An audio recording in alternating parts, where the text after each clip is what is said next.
Hello everybody and welcome to another top 5 board gaming video. Today's topic is all about theme, and if you guys have seen some of my videos before, you probably know that I'm a big fan of theme in board games. I absolutely love it when the designers are able to take whatever the theme of their game is and integrate it into the mechanics, the components, all of those aspects and make one cohesive unit. It's an absolutely incredible feeling.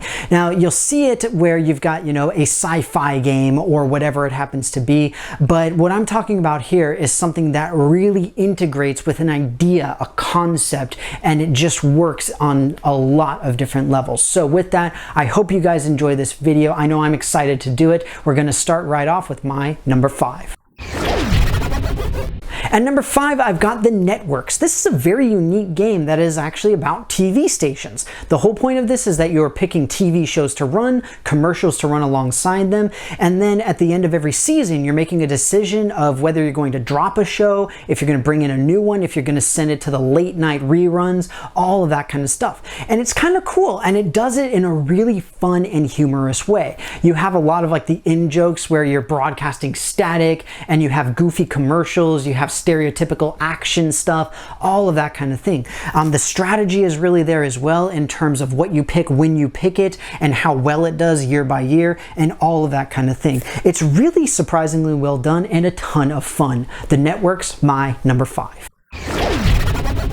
At number 4, I've got Sulk In, the Mayan calendar. The reason that this is on the list is for one reason only, and that is the giant clock in the middle of the board. So the Mayan calendar itself physically sits in the board, and every turn you rotate it. You rotate it one day, and the idea is that in doing so, you move your workers around the board so that as they go and go and go, then you'll get better and better stuff. And it is so incredibly well designed, and it implements perfectly into what the mechanics are doing and how everything works.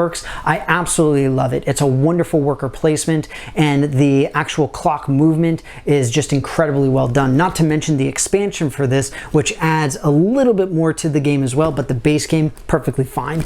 Sulk In, my number 4. At number 3, I've got Battlestar Galactica, the board game where everybody is a Cylon.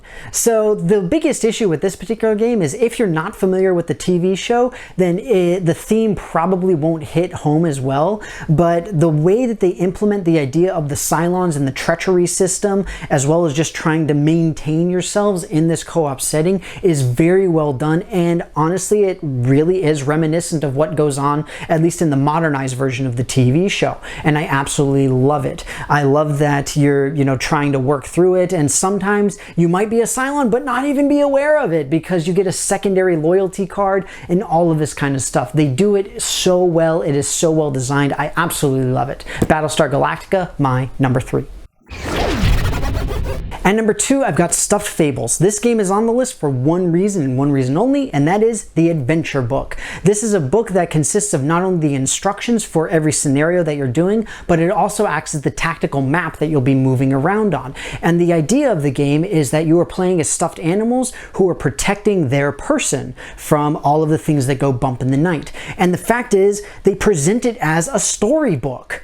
And it's just perfect, and it's something that kids and adults alike can get behind and understand right away, and it just sucks you in with an amazing theme and an incredible immersive experience. Stuffed Fables, my number 2.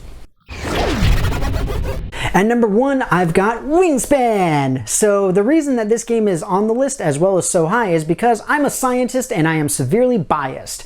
The thing is, this is a highly scientifically accurate game about how birds migrate, breed, and reproduce and all of that kind of stuff. The idea is that you're trying to convince birds to come to your aviary, and it's an engine building game. And that's the idea, is that you're trying to get more and more birds to come in. You're trying to get them to lay eggs so you can collect and all that kind of stuff. And it just fits everything together so wonderfully. The birds on the cards, you've got your scientific names for them, you've got beautiful illustrations, you've got the cool little egg tokens.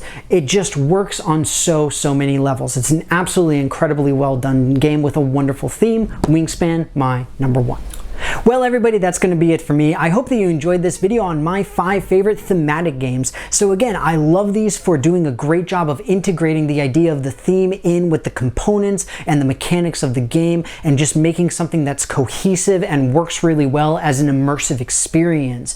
And I absolutely love that. But of course, I also love to hear what you guys have to say. What are your favorite thematic games? Put them in the comments below, message me, whatever you guys want to do. And of course, tell me why. Or tell me why you don't like these types of games. What is it about it? Does it rub you the wrong way? Do you just want those abstract sweet games and get them in and do what you need to do? All of that kind of stuff. You guys know I love to hear anything and everything from all of you. And of course, if you all haven't done so already, please take a look at my various social media pages as well as my Patreon page. On all of those, you can interact with myself, my channel, and do all sorts of cool stuff all the time. But with that, thank you guys again very, very much for watching this. I hope you enjoyed it, and I will see you next time.